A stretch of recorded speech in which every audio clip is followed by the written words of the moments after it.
Hello guys! So welcome to my vlog. So ngayon guys is magluluto naman tayo ng cornbread na southern style. So ito lang po yung gamitin natin na flour guys, yung cornmeal. Tapos lagyan ng 3 egg. Tapos lagyan lang po natin ng whole milk. Pagkatapos nun guys is mix lang po natin.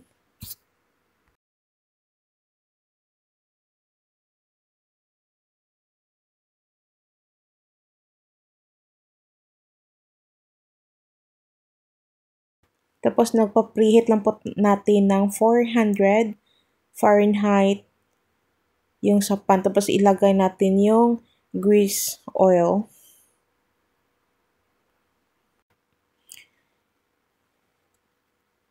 Tapos hintayin lang po natin to guys.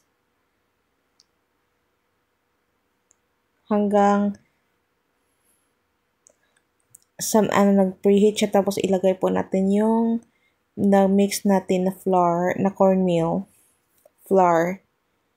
Tapos ilagay lang po natin sa temperature na 400 within 30 minutes to 40 minutes.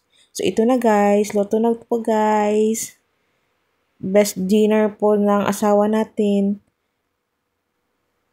Oh wow. Looks yummy. Thanks for watching guys. Love you guys. Bye.